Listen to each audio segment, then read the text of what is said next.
Tuyo es el reino, tuyo el poder es tuya, es la gloria por siempre. Amén.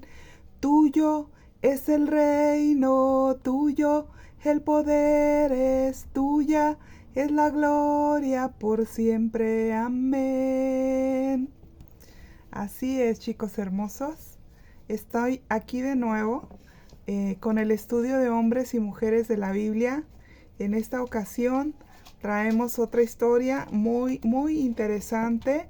Nunca había visto desde este ángulo la historia de David y Betsabé, ¿verdad? Entonces es algo muy interesante que vamos a analizar y quiero compartirles. Y bueno, ese es el video número 38 de la serie Hombres y Mujeres de la Biblia. Y estamos viendo a David, el rey David, y Betsabé, la madre de Salomón. Este capítulo muestra uno de los fracasos más tristes en la totalidad de la palabra de Dios. El pecado no podía ser más oscuro y el crimen más atroz, porque destrozó a muchas personas. Hoy hablaremos del pecado sexual, específicamente el adulterio que hoy en día las personas están tomando tan a la ligera por desconocer los tremendos daños que esto conlleva. En esta historia, David había pasado muchos años perseguido por el rey Saúl, y aunque era un hombre ungido por Dios para gobernar el pueblo de Dios, Israel, y tuvo que vivir aún más procesos de vida dolorosos para un día llegar a ser llamado como un hombre que tenía el corazón conforme al corazón de Dios. En mi recorrido cristiano a través de los años me enseñaron que un hijo o hija de Dios tiene que tener cuidado en su corazón para no caer en las artimañas de Satanás, porque hay 3 áreas muy específicas donde el diablo lanza su anzuelo, y esto es en la fama, en el dinero y en las mujeres o en los hombres si tú eres mujer. Esto quiere decir que el ser humano puede venderle el alma al diablo, ya sea por dinero, por fama o por una pareja. Con esta historia de David y Betsabé, veremos que aun siendo hijos de Dios ungidos, no debemos descuidar ni un momento nuestro corazón. Y sé que algunos dirán, ¿y cómo se cuida el corazón? Muy buena pregunta. Esto es no viviendo tu vida sin estar atento a lo que piensas, sientes y haces. Esa es la forma de cuidar el corazón. Yo sé que ustedes alguna vez se han dado cuenta que han hecho algo en automático o han dicho algo sin querer. ¿O qué me dicen de los pensamientos? Tal vez pasó por su mente algo pecaminoso. A eso se refiere la Biblia cuando dice que por sobre todas las cosas que guardemos nuestro corazón. Desde que vine al camino cristiano, mis líderes siempre me decían, guarda tu corazón. Y yo decía, ¿cómo es guardar el corazón? ¿Qué es eso? ¿A qué se refieren? Yo creía que el corazón era al que se referían ese órgano que se encuentra en el centro de nuestro pecho. Fue hasta que con la ayuda del Espíritu Santo me llevó a saber que nuestro ser está compuesto por 3 partes, que esto ya los he dado en antiguos estudios, en los videos más antiguos míos, más primeros. Ahí es donde explico de que ya conocemos que el cuerpo físico y el alma y el espíritu es lo que conforman a todo nuestro ser. Y dentro del alma está la mente y las emociones. Y el centro de todo eso en la Biblia lo llama el corazón. Entonces, el corazón es el centro de tu vida. Y en el centro de tu vida solo tiene que estar Dios. Todas las personas en el centro de su vida tienen otras cosas y por eso sienten un vacío tremendo, porque el único que debe de estar ahí es Dios. Si estamos nosotros en el centro de nuestra vida, Nuestra alma se puede volver voluntariosa, arrogante, soberbia, etc. Egoísta. Si ponemos cualquier otra persona, llámese padres, esposos, hijos, dinero, trabajo o inclusive mascotas, porque hoy está muy de moda, ¿verdad? Amamos a las mascotitas, pero no debemos de ponerlas en el centro de nuestra vida, porque esto daña tu imagen y serás esclava de lo que atesoras en tu corazón. Y puede llegar a perjudicar tu vida porque el centro de tu vida, que es tu corazón, está diseñado para poner a Dios solamente. Con la historia de David, específicamente en esta historia, el Señor deja al descubierto claramente la naturaleza pecaminosa del hombre en su caída, pero en contraste también muestra lo más grande e infinita gracia que tiene Dios para todos nosotros. La Biblia dice en Isaías capítulo 1 versículo 8, vengan luego, dice Dios, y estemos a cuentas. Si tus pecados fueren como la grana, como la nieve serán emblanquecidos. Y si fueren rojos como el carmesí, vendrán a ser como blanca lana. La grana es una pintura de color escarlata que sirve para pintar telas.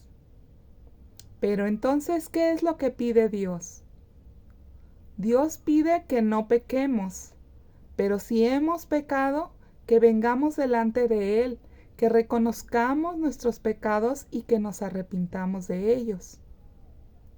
Porque tenemos un abogado justo que está delante del Padre, intercediendo de noche y de día por nosotros. Este es nuestro Señor Jesucristo y Salvador nuestro. Si la atracción por el pecado sobrepasa los deseos de los seres humanos, caerán irremisiblemente, y esto solo traerá dolor, vergüenza y sufrimiento. La historia de David con Betsabé nos relata que Israel estaba en guerra, pero el rey David no había ido al frente de sus soldados en batalla, como le correspondía a los reyes en aquel tiempo. David ya había estado reinando por 12 años y en esta ocasión había decidido quedarse en su casa en lugar de ir al frente de la batalla como debía. Y por haber estado en el lugar que no debía de estar, el rey David fue tentado.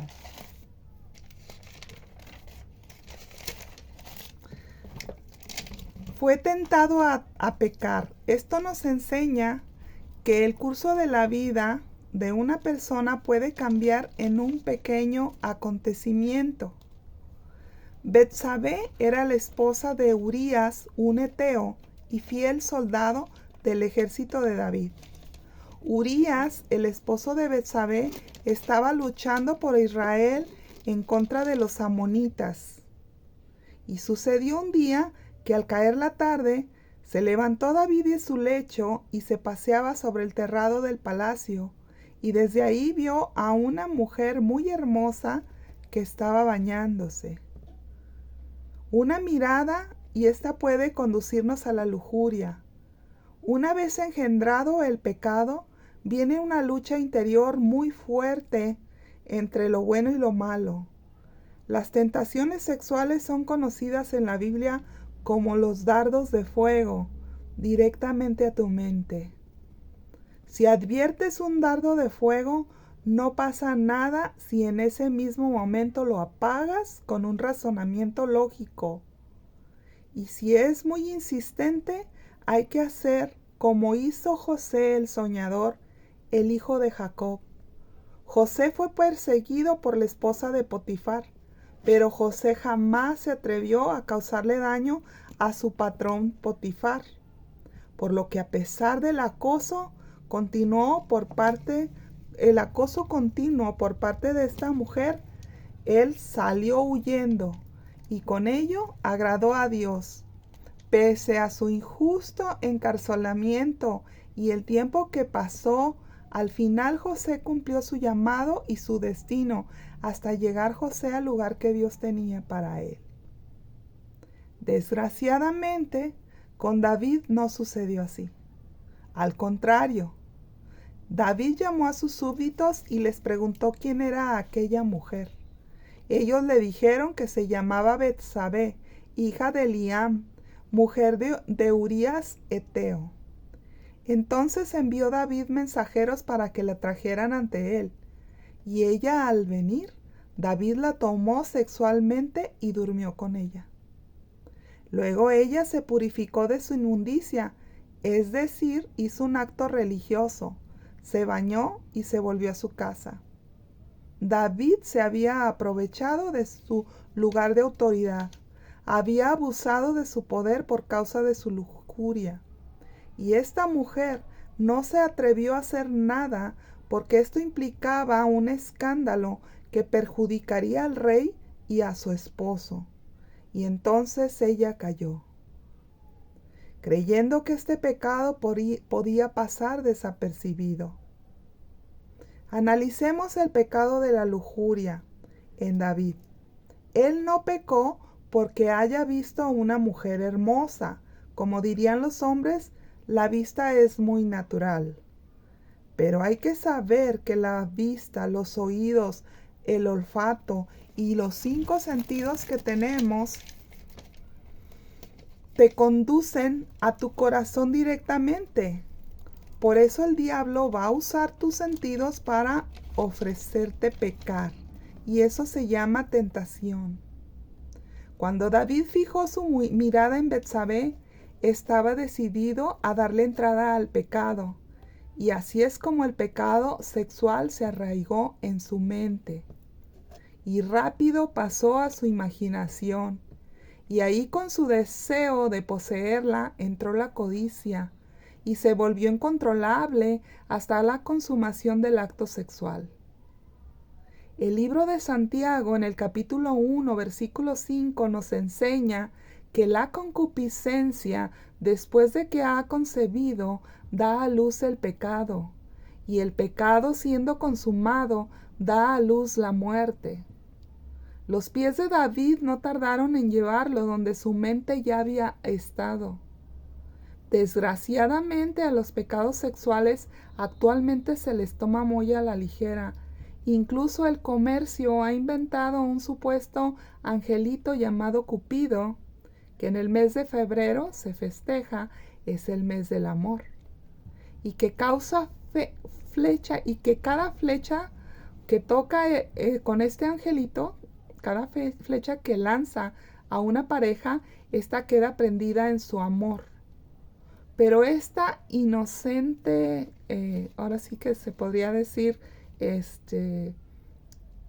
fórmula de los comerciantes para vender sus productos es totalmente falsa, porque el verdadero amor no comienza como pasión de un rato, ni tampoco es una obsesión, y mucho menos si las personas que se apasionan son casadas. El amor que viene de Dios comienza como una inspiración del Espíritu Santo y poco a poco se va aceptando y viendo qué atributos de Dios podría llegar a tener estas relaciones y con qué finalidad, para que Dios sea exaltado y glorificado con todas las relaciones. Porque Dios participa activamente en este proceso, poniendo en ambos, es decir, en la pareja, su voluntad. Y esto no tiene que ver con deseos carnales, ni apasionamientos, ni obsesiones. Dicen que las mejores relaciones que da Dios han comenzado simplemente con una amistad primero. La Biblia nos enseña que de este tremendo adulterio nació un bebé. Betsabé de esa noche concibió y envió a hacérselo saber a David diciendo: estoy embarazada. Ahora analicemos un poquito acerca de qué pudo haber pasado con Betsabé. Tal vez ella comprendió que debió de haber tenido más cuidado al bañarse y hacerlo en un lugar más privado. Esto como mujeres, cuando somos madres de niñas Es bueno enseñar, y también a los niños, porque ahorita ya corren peligro tanto niños como niñas. Pero es bueno enseñarles que se cuiden, que tengan protección, que tengan pudor, que sean prudentes, porque se puede dar también el caso de abusos sexuales desde pequeñitos. Muchos pecados pueden evitarse sencillamente con ese recato, con ese pudor que les podamos enseñar a los niños para que no se expongan para la vista de cualquier persona. Es uno de los trabajos de una madre que ama a Dios y desea servirle, ya que el servicio a Dios comienza desde la casa. Tanto para hombres como para mujeres, cuando deseamos servir a Dios, comenzamos a servir desde nuestra casa. Tal vez Betsabé pudo intentar poner resistencia a los deseos del rey, aunque su vida se haya puesto en peligro.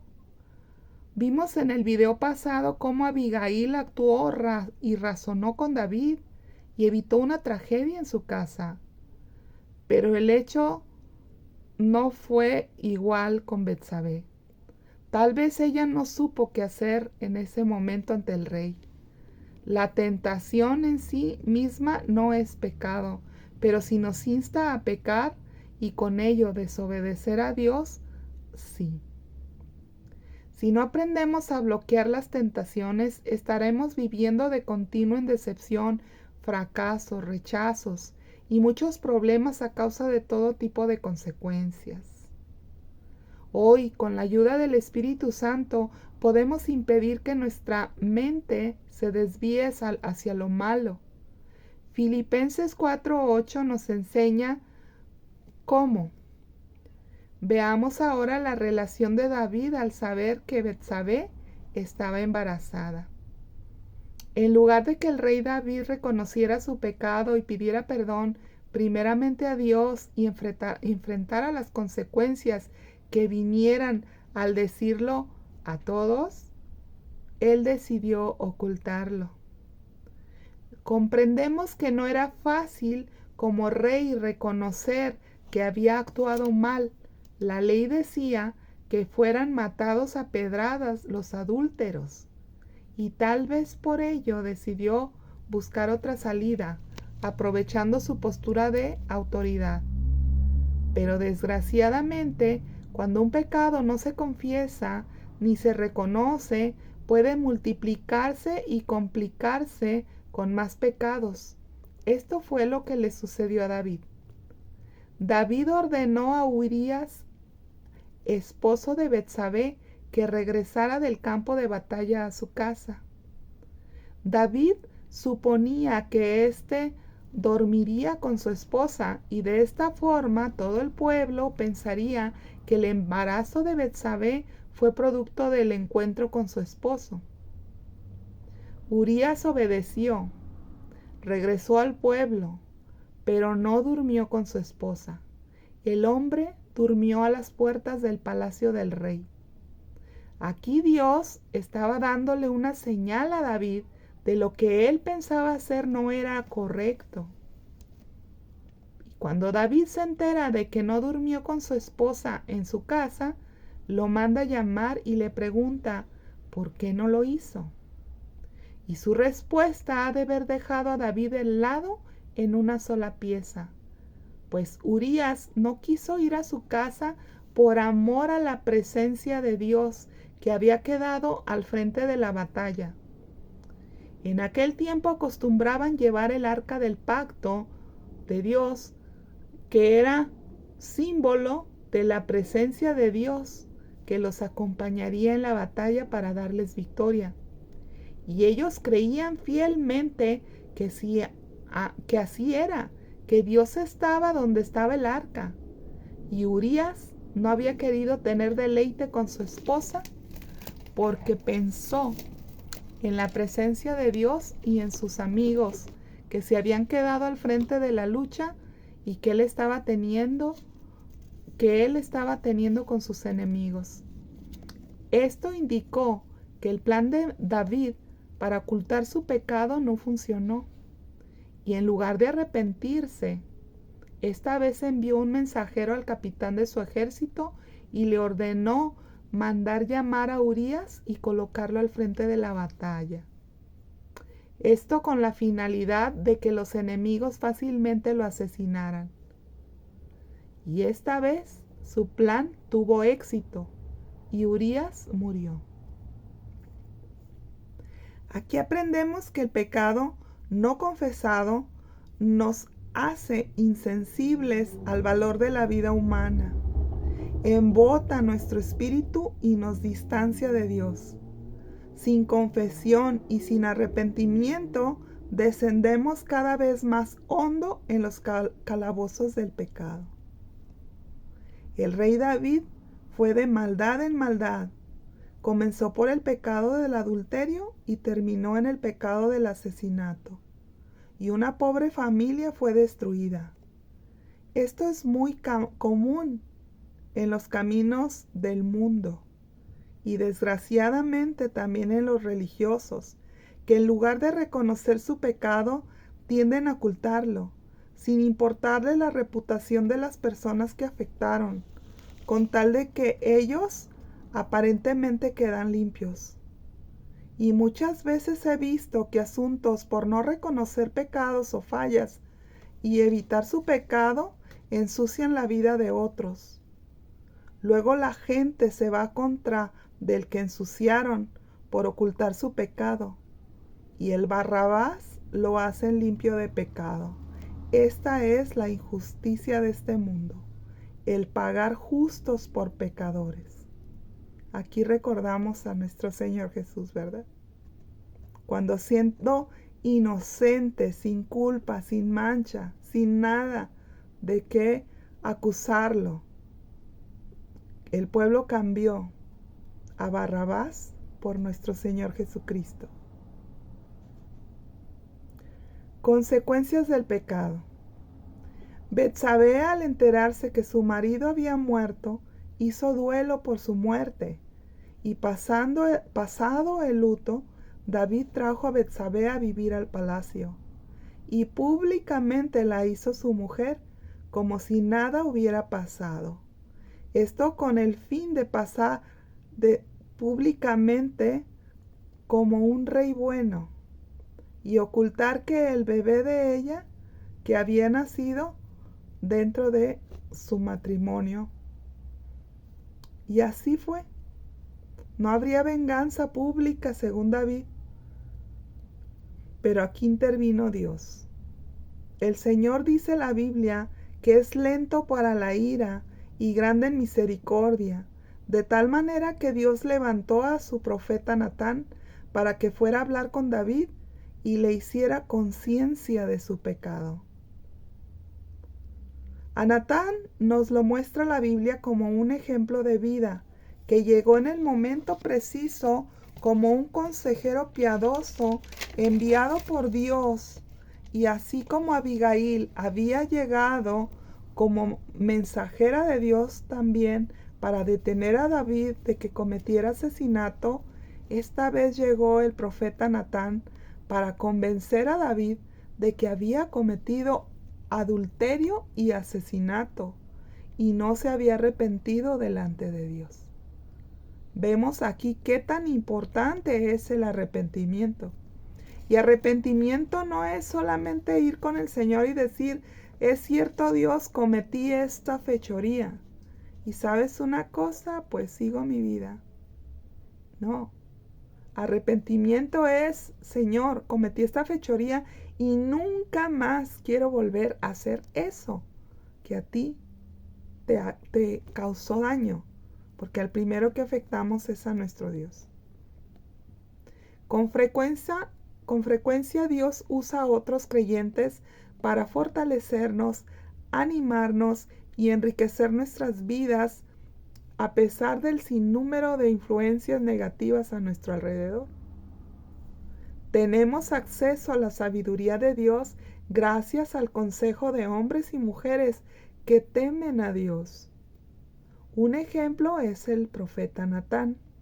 Dios usó a Natán para llevar a su siervo David a un arrepentimiento genuino, y aunque la convicción interna de su pecado fue dolorosa, también fue absolutamente necesaria para que su relación de David con Dios fuera restaurada.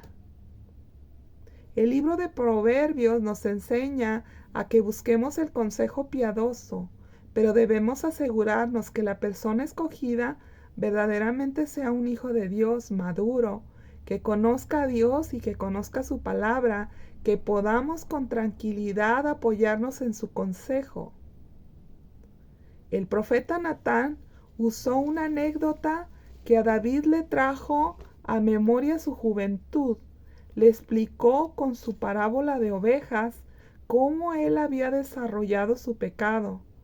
Cuando Dios nos pone en la postura de corregir a alguien, lo debemos de hacer con ternura, con amor y con la esperanza de la restauración. De por sí las personas con pecados tan graves ya vienen heridas por sus propios pecados, y los encontronazos del diablo por haberles dado lugar al diablo, el diablo se mete con ellos, y es algo muy difícil y muy doloroso. Y aún así, si te toca una persona religiosa o legalista, lo único que logrará es ahondar la llaga del pecado y en lugar de sanarla.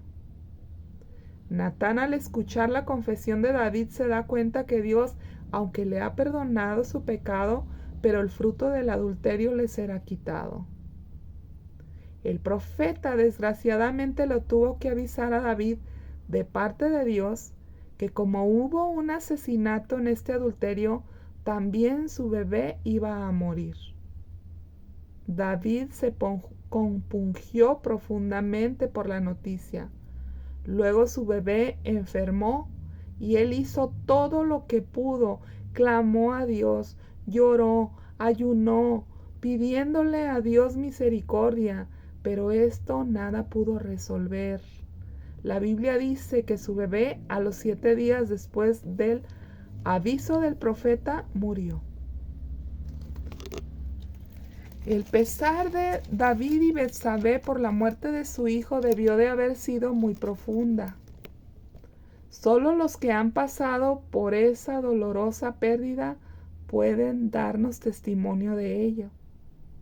La tristeza que produce el haber sido confrontado con arrepentimiento produce vida. No así sucede cuando solo se te da un regaño religioso. Esto puede producir más daño que el que se reprende con religiosidad o legalismo, porque esta tristeza a las personas les puede llevar a una profunda culpa, depresión y hasta la muerte, por no haber sido confrontados piadosamente como lo haría Dios. David mostró carácter formado por la dureza de sufrimiento en su vida y respondió con un sincero arrepentimiento. Aunque él experimentó el perdón de Dios por su pecado, pero la semilla de su pecado había quedado plantada para sus demás generaciones. Por eso es sumamente importante nunca ceder a una tentación, y así se consumaría el pecado, y éste no llegará a otro nivel de desgracia. El pecado de David con Betsabé no solo tuvo un colapso repentino en sus valores morales, sino que la consecuencia espiritual que desencadenó se manifestó en sus siguientes generaciones. Por eso Dios es tan determinante en que no cometamos pecados, porque esto maldice y condena a nuestras siguientes generaciones. En la familia de David se dieron inmoralidades sexuales, traiciones, celos y asesinatos, todos los pecados que David cometió.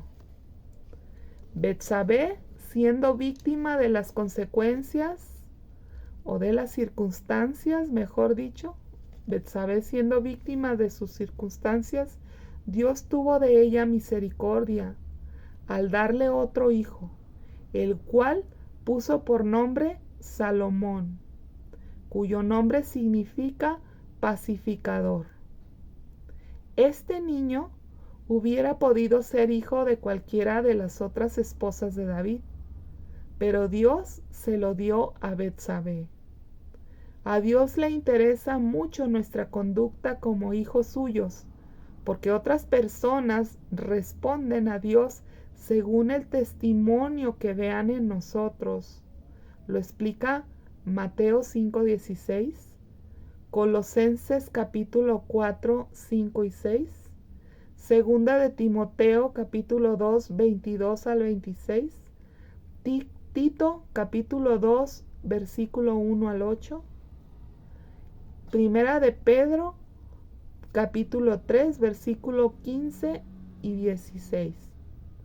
El Señor expresa su gracia al darnos lo que merecemos. En el caso de David, entendió completamente la gracia de Dios que había tenido con él, la cual era inmerecida, y por eso no se amargó con la muerte de su niño, y aunque fue muy difícil aceptarlo, lo aceptó humildemente, y Dios aún sigue usando esta historia para que aprendamos lo que hace el pecado no confesado ni arrepentido. Todas las consecuencias que trae, que son espantosas. Y David, aún en su dolor, dejó unas palabras célebres que han ayudado hasta el día de hoy a las personas que han tenido pérdidas tan dolorosas como son las pérdidas de sus seres queridos. David dijo en Samuel, segunda de Samuel capítulo 12, versículo 23, al final del versículo dice: yo voy a él, pero él no volverá a mí. La muerte física no constituye el final de la existencia. Hay vida después de la muerte física. Y los que hemos creído en la salvación de Jesucristo como nuestro Señor y Salvador, podemos tener la seguridad, como David lo dijo en sus palabras, que nosotros iremos a ellos, aunque hoy ellos no puedan regresar a nosotros, pero los volveremos a ver y a tener cerca cuando estemos todos allá en el cielo. La crianza de Salomón. Imaginemos qué feliz se ha de ver puesto Betsabé con su hijo Salomón y el cuidado que tuvo para educarlo en los caminos de Dios. La evidencia de esta buena crianza que le dio Betsabé la encontramos en el libro de los Proverbios de Salomón. Este libro da consejos de cómo criar a los hijos y también habla de cómo tener cuidado respecto a las relaciones entre hombres y mujeres. Betsabé es mencionada dentro de la genealogía del Mesías de nuestro amado Señor Jesucristo, pero ella nunca ganó el título de ser esposa de David. Hasta el final se le menciona en la Biblia como la que fue esposa de Urías. Mateo 1:6 lo dice. Pensamientos finales. Betsabé aceptó el perdón de Dios y no dejó que la culpa por su pecado arruinara toda su vida. Aprendió de su error y continuó criando a su familia de la mejor manera que pudo. A veces es difícil creer y aceptar el perdón de Dios y perdonarnos a nosotros mismos, especialmente las mujeres. Tenemos una tendencia a resolver nuestros pecados o las cosas en el pasado. Y esto es un error. El pasado ya pasó y ya no podemos volver el tiempo atrás. Tenemos que entender que el tratar de resolver el pasado nos condena a privarnos de crecer espiritualmente y nos convertimos en seres infelices, amargados. A menudo tenemos nuestra autoestima muy baja por lo que hemos vivido, sabiendo que hemos fallado a Dios, aunque nunca quisimos hacerlo. Y al cargar esta culpa nos hace con un espíritu triste. Debemos de aprender de David y de Betsabé a ser felices con el perdón de Dios. En el Salmo 32, 1 y 2 leemos las palabras de David escritas después de haber confesado su adulterio con Betsabé. Dice el Salmo: Bienaventurado aquel cuya transgresión ha sido perdonada y cubierto su pecado. Bienaventurado el hombre o la mujer a quien Jehová no culpa de iniquidad y en cuyo espíritu no hay engaño. No arruinemos nuestra vida viviendo en una carga de pecado y de culpa. Con un espíritu humilde, pidámosle a Dios perdón de nuestros pecados. Seamos específicos cuando oremos. No haga una oración general de tipo de oración que dice: sí, Señor, he pecado, Dios, perdóname. No, hagamos un buen acto de contrición. Esto es, revisemos a la luz de la palabra de Dios y pidámosle al Espíritu Santo revelación por si hubiera algo de lo que no nos hayamos acordado para confesarlo y arrepentirnos. Y mencionemos esos pecados como son y pidámosle perdón a Dios. Después declare y reclame la promesa que Dios nos ha dado, que se encuentra en Primera de Juan, capítulo 1, versículo 9, que dice: si confesamos nuestros pecados, Él es fiel y justo para perdonar nuestros pecados y limpiarnos de toda maldad. Es necesario saber que el enemigo vendrá después de que usted haya confesado sus pecados, vendrá muchas veces a querer levantar en nosotros otra vez la culpa, la tristeza y la condenación. Al enemigo le interesa mantenernos oprimidos para que no seamos un peligro para él. Si un hijo de Dios permanece en derrota, sufrimiento o culpa, no podrá estar libre para recibir las bendiciones que Dios tiene para su vida.